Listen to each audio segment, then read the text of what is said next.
Well, well, first of all, a lot of Northerners and Yankees may not even know what a switch is. This is a switch. I brought this to show if you're not just black kids, white kids know what a switch is. Your grandma tells you, you go get me a switch, and you pull this twig off of a tree, and they hit you on the legs with it.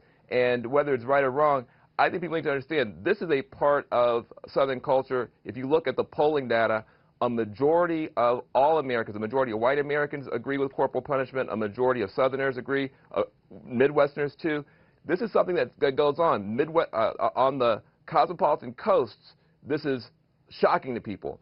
But there's paddling, there's whipping with belts, there's switching with switches, there's spanking, and this is something that we need to have a debate about. I would say to anybody, because I was corporally punished, kids today, you don't have to do that. Just take their iPod from them. Take their iPad. That's enough. You don't have to do all that stuff anymore. Right. But you need to understand this is something that is a major a part of especially Southern culture. And to say that this guy is a complete lunatic, he took it too far, but it does happen. Okay, Dr. Taylor, go ahead.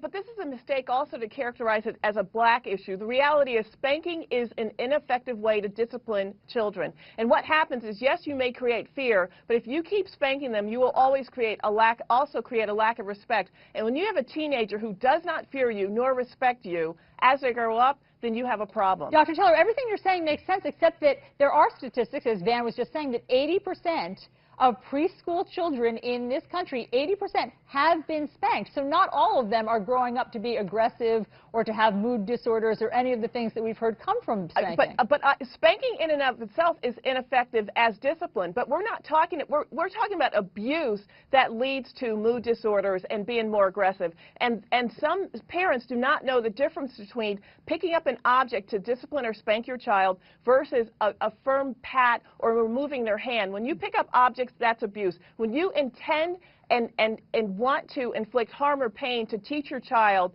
that is abuse. Very quickly, Judge, do you think that there is a cultural divide here, north, south, black, white? I think that it's generational, Allison. I think people do what they have learned. I think they do what they have learned.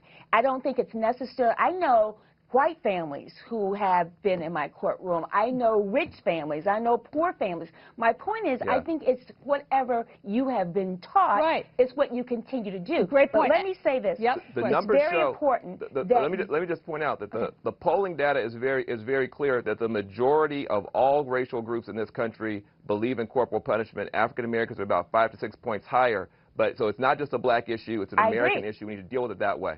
And that was exactly the point I wanted to make. But let me just say, and I think that Doc, who I love and know, I think that this is a teachable moment. And I am sorry that this has come to this, but I think it's a teachable moment in this nation that we've got to have this conversation.